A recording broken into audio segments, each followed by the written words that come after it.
Hello, my name is Chloe. Welcome to my channel. Today I'm bringing to you my April TBR.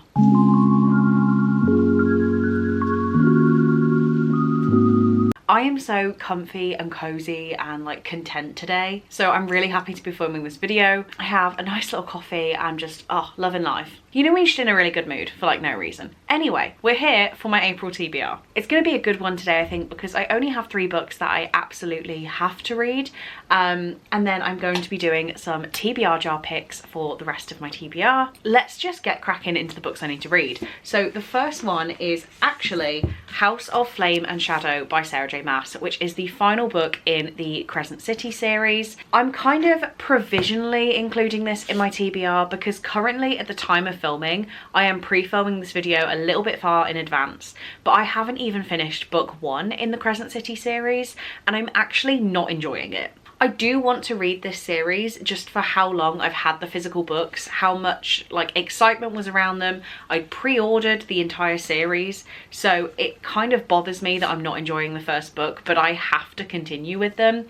I'm thinking I'm now going to do the audiobooks, so maybe I will catch up and have this read in time for the end of April, but technically this is on my April TBR. We will see if it happens. I don't have the highest hopes, but I'm gonna try. We then have my Patreon buddy read. So the top 2 tiers of my Patreon, La Push Beach and The Cullen House, get to vote every month on a book that they would like to buddy read from my physical TBR. And the book that they have gone for April is The Nanny by Lana Ferguson. I have wanted to read this for a very long time, and it's one of those that I've been putting off because it's a 5-star prediction. It makes no sense, but that's how my brain works. I feel like this is going to be a 5-star read. So this is about Cassie, who is suddenly unemployed and has 2 options: get a job fast or fire up her long untouched OnlyFans account. When she spots an ad for a live-in nanny position, it seems like the solution to all of her problems.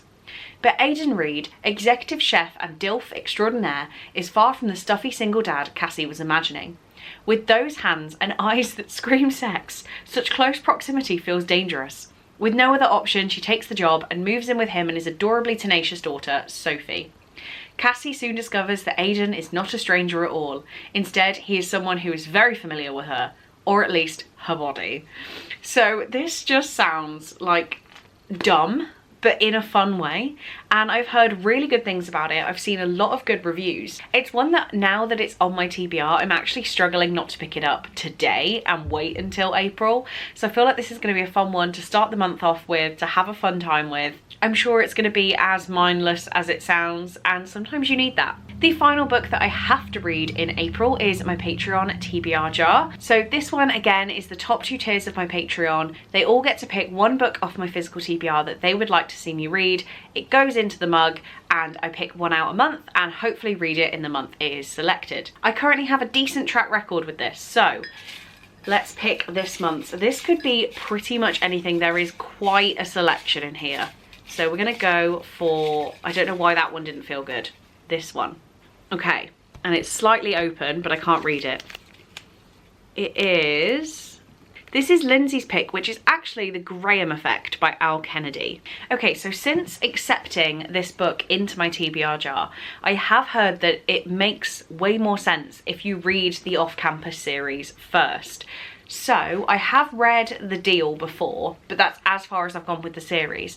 So I think what I'm gonna do is put The Deal on my TBR for Lindsay's pick, because in theory I want to read the off-campus series, I want to read the Briar U series, and then I want to start the whatever the Graham Effect series is called.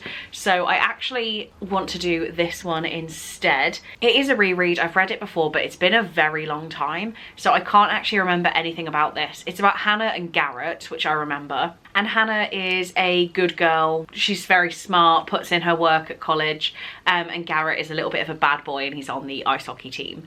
So I'm gonna count this as Lindsay's pick. I don't think that's cheating. I'm gonna count it, and I actually want to progress through this series pretty quickly. They sound really fun, so maybe I'll pick up more than 1 in this series this month.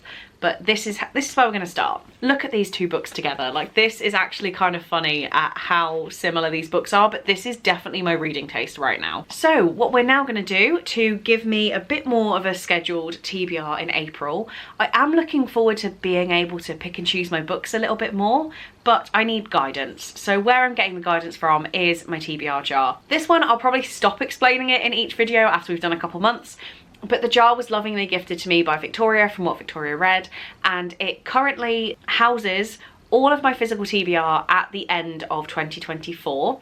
So there are some things in here now that I've read for different challenges or I've unhauled.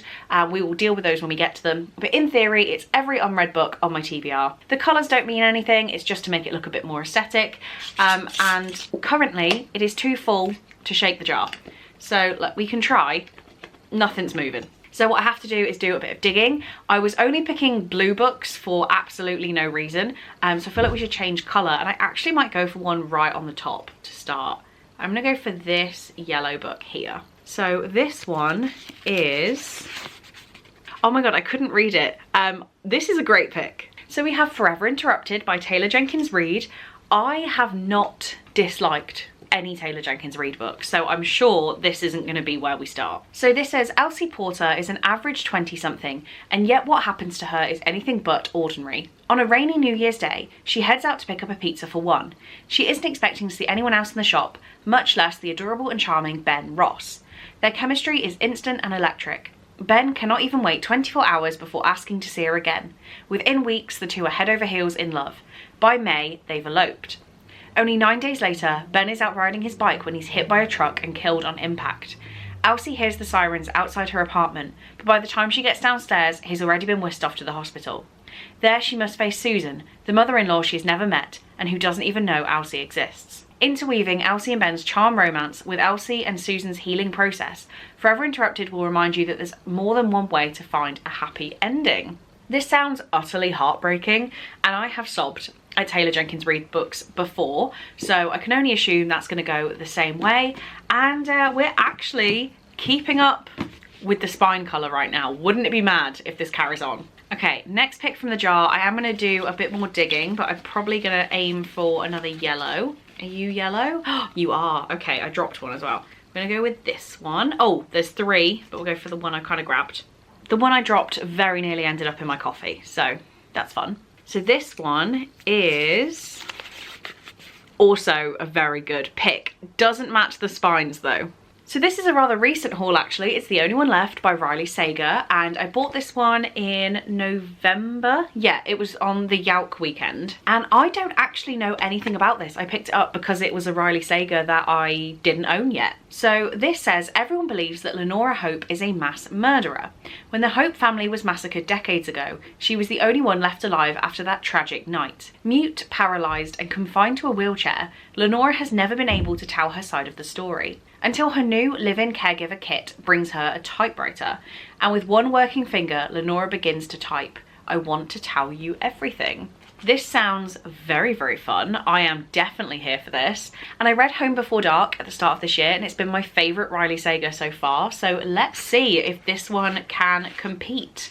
But I am, yeah, very intrigued by this. Okay, so let's do one more pick, and I'm gonna go for another yellow. I'm gonna dig at the back here. I'm gonna go for this one. I think there's like three coming out together, but I'll pick one, that one. And I'm very excited for the day I can finally shake this jar, but it's not gonna happen yet. So here we have, oh, I've already read this. So this is Done and Dusted by Lila Sage, which I read in February and I gave 5 stars.